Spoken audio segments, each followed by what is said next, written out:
Okay, let's unpack this. We are diving into a story that is so familiar, so completely baked into our cultural memory that I think we often just we overlook its origin story. We really do. It's the ultimate piece of literary misdirection. Misdirection, that's a good word for it. Yeah, because what we see now as this, cozy, sentimental Christmas story was actually, it was a weapon, a very calculated instrument of social and political critique. A weapon. Absolutely. It wasn't just meant to be read. It was designed from the ground up to be a weapon disguised as like the most beautiful little red gift book you could imagine. Yeah. But it was aimed right at the heart of Victorian capitalism. That's the core idea that just grabbed me from our source material, and it Yeah. really sets the stage for this whole deep dive. So here's the hook for you. Okay. This story was written in a desperate 6-week sprint, not just to save the author from, total financial ruin, but to declare an all-out war on an industrial empire that was, and this isn't an exaggeration, literally starving its own children. And you really have to sit with that context. Charles Dickens in 1843. He wasn't the stable, literary giant we picture. Mm. Our sources paint this picture of a creator who was standing right on the edge of a cliff. A desperate man. A desperate man with a profoundly urgent message. And that financial cliff was very, very real. He was only 31, a young guy with a huge family to support, and his latest novel, Martin Chuzzlewit, it was just tanking. Completely failing. Sales were collapsing. His bank account was just draining. This wasn't, just a career slump for him. This was the real possibility of total financial collapse. And for Dickens, that meant something very specific, didn't it? That kind of collapse was deeply symbolic for him. It was terrifyingly symbolic. He carried this deep historical trauma. He knew what financial ruin looked like because he had lived it. The fear of the Marshalsea debtors' prison, the place that basically swallowed his whole family when he was just a kid, that wound was still wide open for him. And the shame that came with it. Oh, the humiliation. Yeah. We can't overstate the importance of the Blacking warehouse. Just try to imagine being the most famous young author in England, a total celebrity. Right. And knowing that not too long ago, you were a little boy forced to work in this like rat-infested warehouse, just pasting labels on shoe polish bottles. The shame of that, of having your childhood just stolen by debt. Right. That was the raw fuel for the fire that became A Christmas Carol. It makes Scrooge's obsession with money, his absolute terror of being vulnerable, it feels so much more real when you realize the author was, in part, writing to keep his own nightmare at bay. Exactly. But the motivation, it wasn't just about money, was it? It was also driven by this massive moral crisis that was happening all around him. Absolutely. The financial crisis was the engine, but the moral outrage was the steering wheel. Dickens had just read this devastating government report, the second report of the Children's Employment Commission. And this wasn't just abstract data. Not at all. This was a cold, clinical detailing of the lives of children, some as young as 7 or 8, working 12, 16 hours a day in total darkness inside mines and factories. Their bodies were being, permanently twisted and stunted by the industrial machine. So he sees this, and he knows he can't be silent. But here's the question I have. Why fiction? Why not just direct political action? Wouldn't a fiery pamphlet have been, the faster way to address something so urgent? And that is the genius move right there. Yeah. His first impulse was exactly that. He planned to write a searing political essay. He even had a working title, something like An Appeal to the People of England on Behalf of the Poor Man's Child. Okay. But Dickens understood the psychology of the people he was trying to reach, the comfortable Victorian middle class, the very people whose money fueled those factories. They would just rationalize a dry pamphlet away. They'd skim the stats and just move on with their day. Exactly. To really change the culture, he had to perform what one of our sources calls an act of cultural surgery. He needed something that would bypass the rational calculating part of the brain and go straight for the heart. He knew he had to create a myth, a story so powerful and so terrifyingly beautiful that people couldn't possibly ignore it. So our mission today, as we go through all this amazing material you provided, is to really unpack that gamble. We want to understand how this perfect storm of, personal desperation and moral outrage created a simple ghost story that fundamentally changed how the world saw poverty and charity. And crucially, why its themes, this obsession with the bottom line, the calculation of human value, Right. why that's still a shadow we all fear becoming in our own, algorithm-driven age. Right. So we're going to frame this deep dive around that intersection of Dickens' personal trauma, the massive economic crisis of 1843, and that lightning strike of literary genius. We need to scrape away all the layers of, modern sentimentality and see A Christmas Carol for what it was, Which was, a yeah. radical, urgent, and necessary challenge. Okay, so let's start with a basic understanding of the story itself. For anyone who maybe only knows it through, I don't know, the Muppets or some animated version, what's the essential setup here, and why is the setting so critical to it? The setting is everything. Dickens uses it as a mirror for Scrooge's soul, really. We were in Victorian London, 1843, and it's a city of these just jagged, violent contrasts. It's metaphorically always night, right? Mhm. You have the soot from the factories literally choking the air, and then you have the wealthy sealed away in their cold houses. The counting house where Scrooge works, it's described as a psychological prison. The environment reflects the man. Precisely. It's foggy, it's icy, it's miserly, and the characters, of course, are these instantly recognizable archetypes. At the center, you have Ebenezer Scrooge, the protagonist, the miser. He is the personification of cold calculation and self-imposed isolation. Then there's Bob Cratchit, his clerk, who suffers through it all. Right, and Cratchit is the human cost of that indifference. He's underpaid, he's oppressed, he's literally shivering in the office. He's the walking, talking example of the industrial age's neglect. And then there's Tiny Tim. And Tiny Tim, Cratchit's frail son. Tim isn't just a sweet kid. He's the concrete human face that Dickens puts on all those abstract statistics about poverty and disease. So the general premise is, on the surface, pretty simple. It's a story of spiritual intervention leading to a moral transformation. It is. Scrooge is obsessively greedy, completely cut off from the world, and his journey kicks off on Christmas Eve when he's confronted by the ghost of his dead business partner, Jacob Marley. Who shows up in chains. In heavy chains, yeah. Yeah. And he's not just there to spook Scrooge. He's there to warn him about a dreadful fate that's already being forged for him, a fate tied directly to the life of isolation and greed he's leading. And then Scrooge gets his 3 spectral tour guides. The ghosts of Christmas past, present, and yet to come. Right.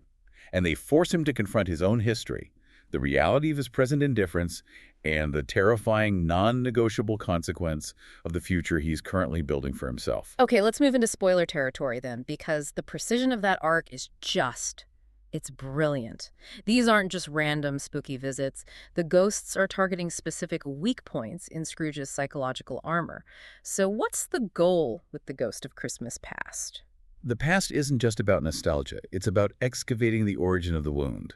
Dickens forces Scrooge to look back at how his coldness began. He shows him that this monster of calculation was made, not born. We see him as that lonely boy, just abandoned at school over the holidays. It establishes that initial trauma of being isolated. Exactly. And then, crucially, the past shows him the exact moment he made a conscious trade, the moment he chose security over connection. His fiancée, Belle. Yes, the painful breakup with Belle. That scene is the absolute hinge of the whole book's critique of the calculated age. Belle doesn't leave him because he's poor. She leaves him because he's becoming rich, and she sees this terrifying change in him. She tells him a golden idol has replaced her in his heart. So the pursuit of gold has crowded out his ability to love. It's displaced his entire capacity for human warmth. It's the central tragedy of that era, really, sacrificing real connection for material security. So the past shows us the why, then the present arrives, and that's where the critique of society really lands a punch. Oh, the present is where the political weapon gets fired. This jolly, abundant giant shows Scrooge the generosity he refuses to see, and more to the point, the deep, profound humanity of the Cratchit family's meager little feast. They're poor, but they're rich in spirit. They treat this tiny goose like it's a royal banquet. But the scene is really engineered for one specific crushing moral blow. It is. It's when the spirit forces Scrooge to hear his own words, his own rhetoric used against an innocent child. Right. The spirit throws Scrooge's cruel political talk, the stuff he said earlier to the charity collectors, right back in his face. Scrooge asks, will Tiny Tim live? And the spirit quotes him, "If he be like to die, he had better do it and decrease the surplus population." And that's the moment. It shifts the argument from some abstract policy to an intimate, preventable tragedy. It weaponizes Scrooge's own indifference, forcing him to see the direct consequence on a specific, vulnerable human life. Which leads right into the final act of psychological torture, the ghosts of Christmas yet to come. Which is just pure, unadulterated Gothic horror, and it's delivered without a single word. This silent, black-shrouded figure shows him a death that is unwatched, unwept, uncared for. There's no dignity. No one's there. He sees his own possessions being picked over, literally stripped from his deathbed and sold for pennies at this miserable little shop. The irony is just staggering. A man who spent his entire life hoarding wealth, obsessed with his property, has his death reduced to a grubby little business transaction. It's the ultimate failure of a life lived for the ledger. When he dies, his life is instantly worth less than the sheets on his bed. It's the terrifying realization that money can't buy you a legacy, or even dignity. Exactly. And the climax, that final, terrifying moment, is when he's taken to the churchyard. And he sees the gravestone. He finally realizes that the unwept body, the stripped possessions, it's all him. The ghost shows him the end of the road he's on. And the realization isn't just about avoiding death, it's about avoiding that kind of death. A meaningless, isolated, unremembered end. His desperate plea, that moment of total vulnerability to sponge away the writing on this stone. Is his acknowledgement that the future isn't fixed. It's a possibility. And when he wakes up, he feels as light as a feather, as happy as an angel. That's the physical feeling of a man who has just escaped a spiritual tomb that he built for himself. And the change is immediate and total. He becomes a second father to Tiny Tim, making sure he did not die. So the core interpretation here, the radical part, is that what-if stake. Tragedy, both on a personal and a societal level, is completely preventable, but only through a total radical transformation of the heart, and then, the immediate joyful application of that change. So to truly appreciate the story, we have to turn our full attention now to the man who wrote it. We touched on the financial pressure, but let's go deeper into the psychological state of Charles Dickens in 1843. This wasn't just a tight budget. It was a full-blown identity crisis. Oh, absolutely. He's 31, he's already a huge literary star, but financially he's completely exposed. The failure of Martin Chuzzlewit means the money's drying up, and he has this massive lifestyle, this huge family to maintain. And it triggered a psychological reaction rooted in his deepest, darkest fear. The Marshalsea trauma. How did that specifically shape the world of A Christmas Carol? It was the constant low-grade hum of terror in his life. The shame of the Marshalsea debtors' prison, where his father was locked up and he was basically left to fend for himself. It was existential for him. And that fear creates the perfect environment for a character like Scrooge. A man whose entire identity is defined by hoarding money. Exactly. By this rigid defensive hoarding, because money is the only thing standing between him and that ultimate Victorian humiliation. Public ruin. So Scrooge isn't just some generic miser. He embodies Dickens's own deep-seated fear of economic vulnerability and the humiliation of the blacking warehouse. The humiliation of working in that warehouse, pasting those labels, that was the private secret that Dickens guarded his whole life. He felt exposed, degraded, like his childhood had been stolen. So when he writes about the Cratchit's poverty or the cold isolation of Scrooge's childhood, he's exorcising his own ghosts.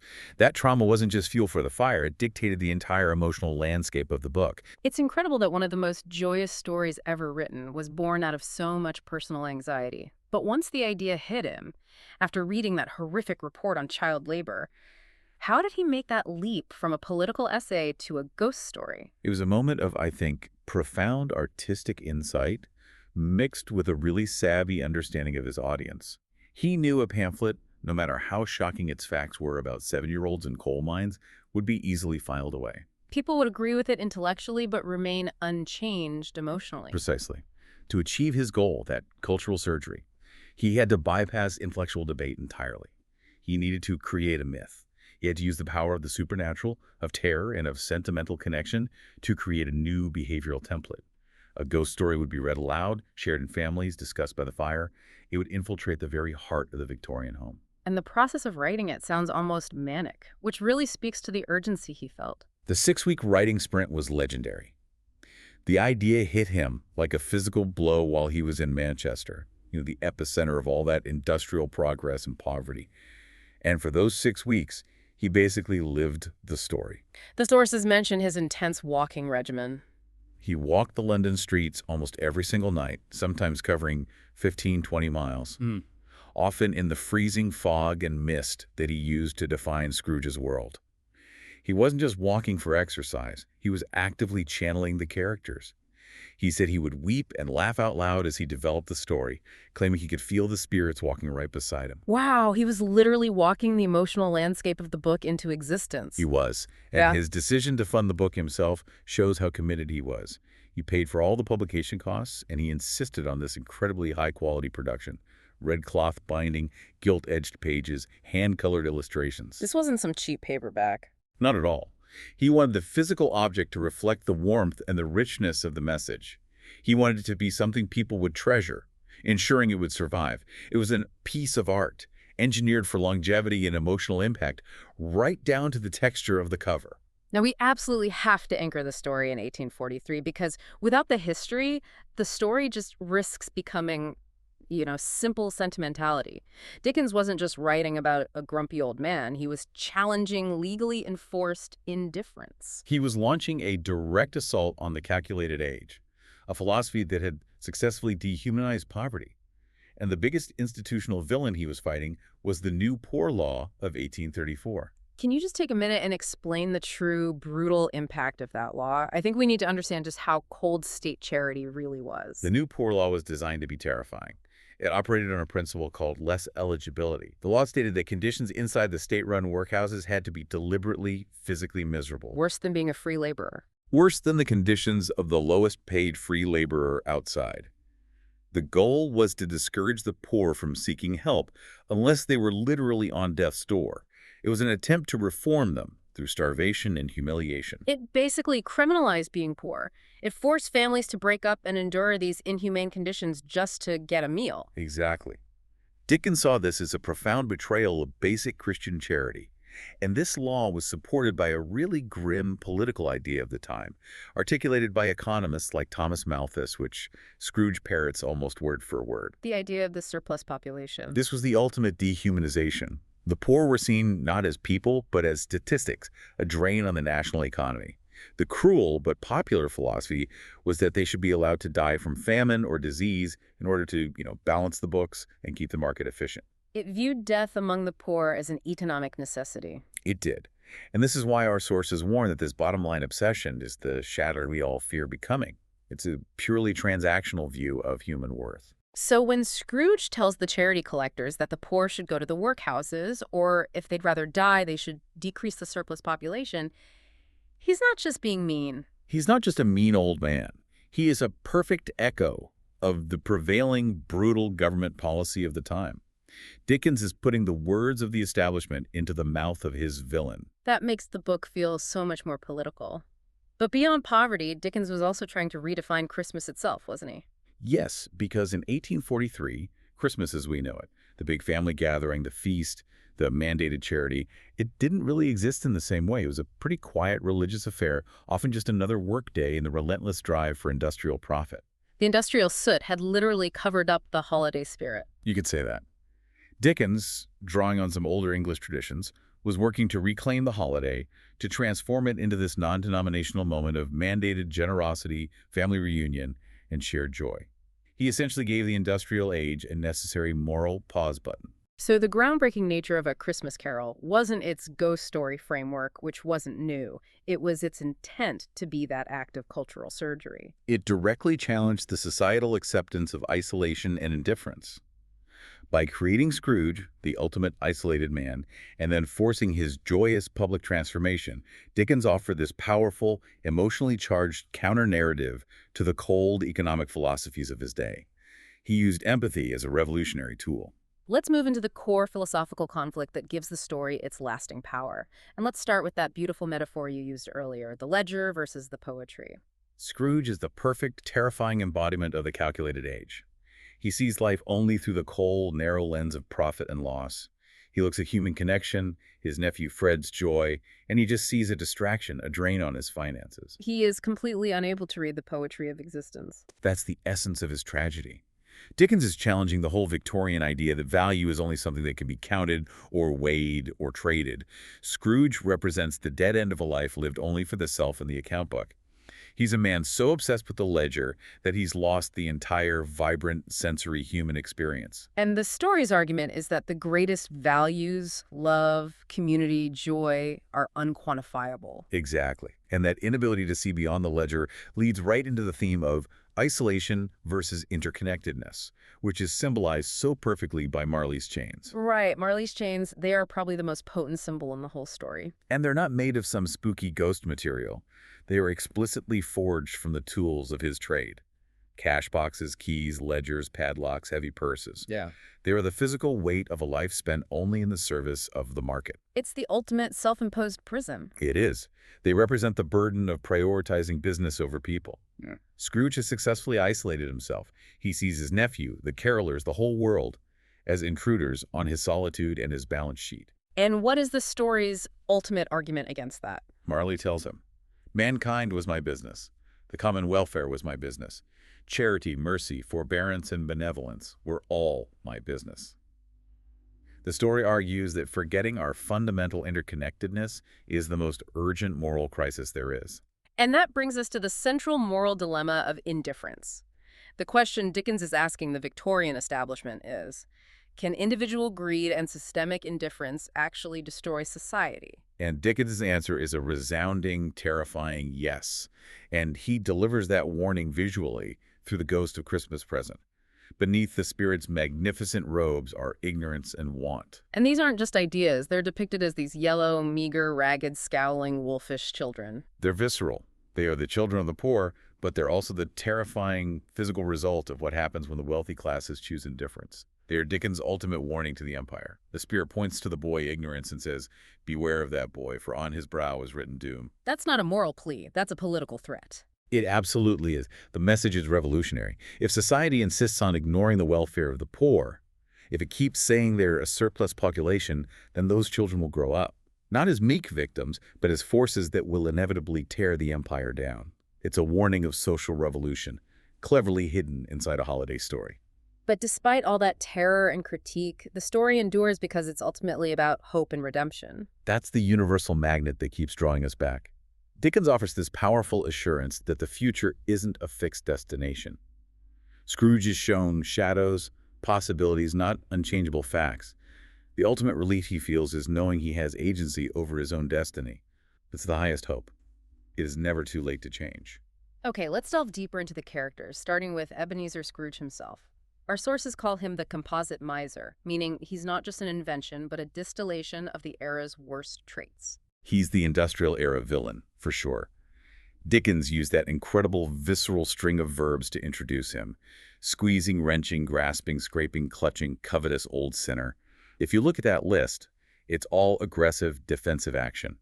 The language itself tells you his entire existence is defined by hostility and greed. He literally stitched the worst traits of the bankers and industrialists Dickens hated into one character. He's a man who has successfully iced his own heart, who believes money is the only thing of real value. His cynicism is his armor against the pain of his past and the demands of the world. And the trivia about his name's origin is just one of those wonderfully Dickensian little accidents. The idea that the most famous miser in history might be named after a misreading of a tombstone. It's just perfect, isn't it? The story goes that Dickens was walking through a churchyard in Edinburgh and saw a gravestone for an Ebenezer Scrooge, who was noted as a mealman, a corn merchant. But Dickens, maybe in the fog or the twilight, misread mealman as mean man. And it stuck. A little dark joke that stuck in his memory and informed the entire character. He also took from real historical figures, right? Yeah. Which made the character feel frighteningly real. Yes. Notably, a man named John Elwes, a legendary miser and a former member of Parliament. Elwes was famous for his extreme stinginess, going to bed in the dark to save a halfpenny on a candle, or eating spoiled meat rather than buying fresh food. Dickens took these little fragments of real-life parsimony and gave them a chilling internal logic. Now let's talk about Jacob Marley, the weight of the market. He is so much more than just a plot device to get the ghosts on stage. Oh, Marley embodies the terrifying realization that prioritizing business over people ultimately forges your eternal prison. If you look closely at his chains, it's not just a spooky trope. They were forged in his lifetime, link by link, with the instruments of his trade cash boxes, keys, heavy purses.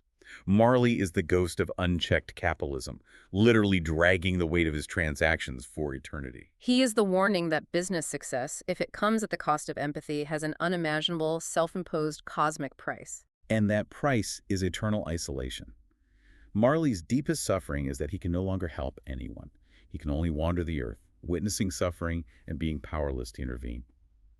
His appearance is a profound act of love for his old partner, because he's trying to save Scrooge from that same fate. Finally, let's give Tiny Tim the space he deserves. He's often reduced to a sentimental prop, but our source material says he's really the moral test. He is essential. He takes the abstract, cruel political rhetoric of the age, the surplus population, and makes it a specific, vulnerable child.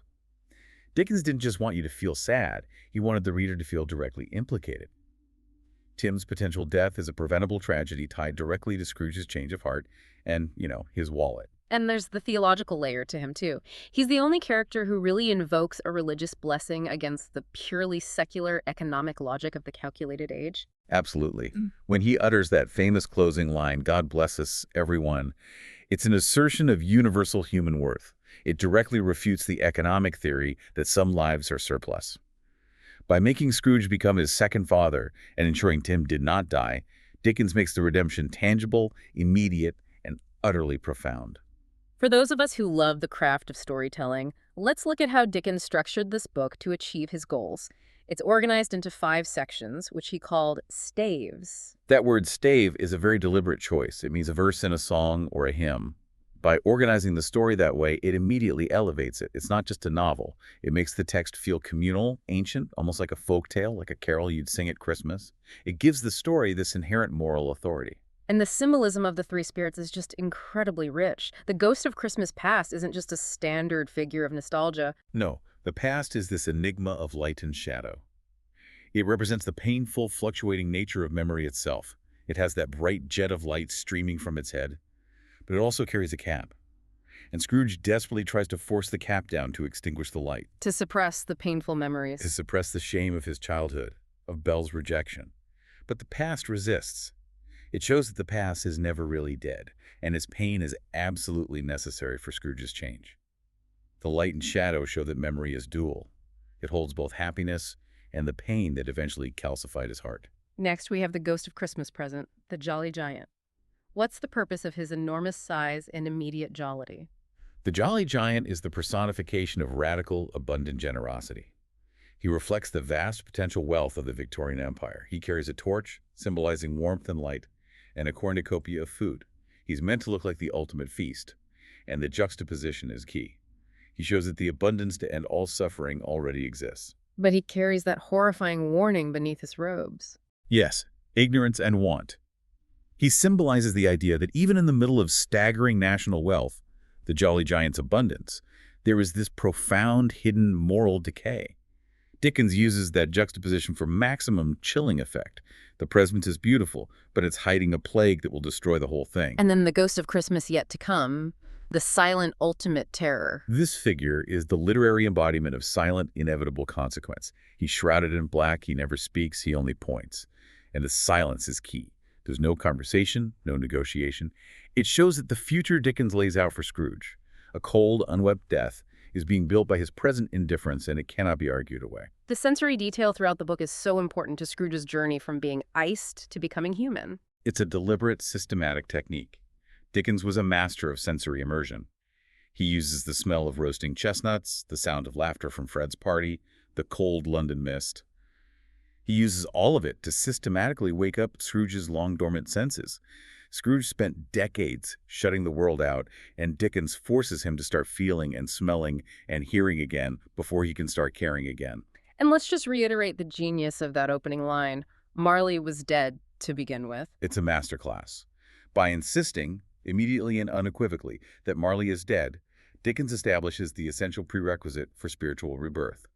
The story only works if the absolute necessity of death and the fear of an eternal, isolated death is established as the non-negotiable consequence of a life lived badly. It gives the whole thing this serious philosophical weight from the very first sentence. So let's turn to the book's reception. It's important to remember Dickens was broke and he needed a hit. But what he got was more than just a bestseller. It was a societal explosion. It was an immediate cultural sensation. The first print run of 6,000 copies sold out in days, right before Christmas. The public just devoured it.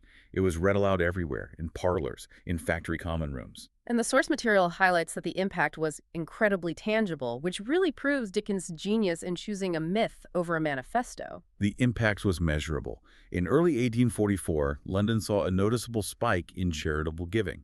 And even more profoundly, Dickens' stories succeeded where legislation had failed. Several factory owners were so moved by the story, by the image of Tiny Tim and Marley's chains, that they closed their shops on Christmas Day for the first time, giving their workers a paid holiday. That is the ultimate proof of cultural surgery. It's hard to imagine a modern book having that kind of immediate, measurable effect on labor practices. It truly saved Dickens' collapsing career, and it cemented him as the inimitable, the authentic moral voice of the English people. He created a narrative that resonated across all class lines. And it ultimately became the myth that codified the modern secular Christmas we all recognize today. Absolutely. In 1843, Christmas was fractured. Dickens took elements of older traditions, and he amplified the emphasis on charity, family, feasting, and the spirit of the heart. The imagery we all still use, the snow, the big turkey, the gathered family, so much of that was either created or massively popularized by A Christmas Carol. The book has never been out of print. That legacy is just staggering. Why do you think it endures so universally? It survives because it addresses the most fundamental human fear, the fear of a wasted life, of getting to the end only to find you were unloved and alone. And it couples that terror with the equally universal, profoundly optimistic hope that it's never too late to change. And the story has been adapted into every conceivable medium, silent films, operas, cartoons. How has that pervasive influence shaped our understanding of morality? It created the template for the entire modern redemption narrative.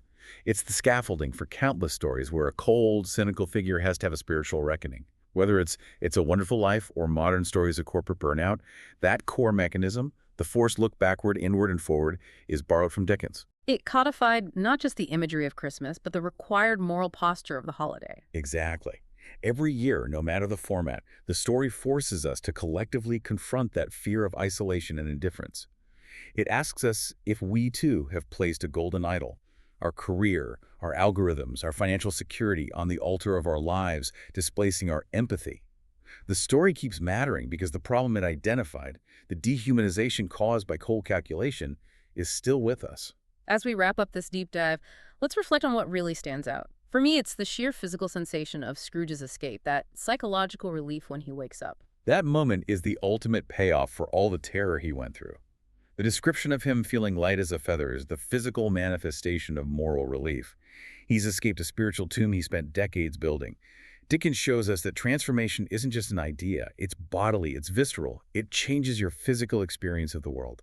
And the modern warning is still so urgent. We talked about the calculated age of 1843, but what's the modern equivalent? We operate in an age of algorithms and bottom-line obsession. We talk about human capital, efficiency ratios, risk mitigation. The story forces us to confront the shadow of becoming purely transactional people. Are we viewing the world only through the lens of profit and loss? Are we reducing people to numbers on a spreadsheet? What is our modern version of decreasing the surplus population? I think it's the decision to automate empathy, to divest from community support, or to treat essential human needs as purely economic problems with no moral component. Dickens's challenge is that human spirit and human welfare can't be balanced on a ledger. If you try, you risk forging Marley's chains. So who should revisit this story today, knowing all this context? I think anyone who feels overwhelmed by statistics, anyone who needs a powerful, visceral reminder that their individual choices have a cascading effect. If you feel cynical about the possibility of real change, this story is a historical proof point. It shows that a radical transformation of the heart can, quite literally, change the world around you. As you said earlier, the tragedy of Tiny Tim was preventable. So the question the story leaves hanging for us today isn't whether Scrooge changed, but whether we will. That's the inheritance Dickens left us. The book is an ongoing challenge. Before we finish, let's touch on those great fun facts. The notes about Dickens's public performances are just astounding. He was devoted to performing this text. He launched these public readings later in his career, and he would perform the story with such intense emotional commitment, weeping and laughing just like he did while writing it, that he would often physically collapse afterward. He wasn't just reading a story, he was reliving the redemption arc in real time for his audience. That makes perfect sense given the desperate circumstances of its writing. And finally, let's return to the radical nature of that closing line, which, as we've established, is far from just sentimental fluff. The final quote, spoken by Tiny Tim, God bless us everyone, is the ultimate radical assertion of universal human value. It is the direct, explicit, heartfelt counter-argument to the dominant political philosophy that there was a surplus population. Dickens left behind a weapon disguised as a gift. Every time that line is spoken, it asserts that no one is surplus. Everyone is worthy of blessing and care. So our final provocative thought for you, the listener, building on this journey. The ghosts are still walking through the world, and the third spirit is still silently pointing toward a future we haven't entirely written yet. What small, cold choice are you making today, in your professional life or your personal sphere, that could inadvertently be forging a link in your own chain? The future is not fixed. What an incredibly profound and intense deep dive. We explored how Charles Dickens's desperate financial ruin, coupled with intense moral outrage, produced a cultural myth that didn't just define a holiday, but fundamentally redefined kindness for the industrialized world. And we are left with his powerful, enduring conclusion.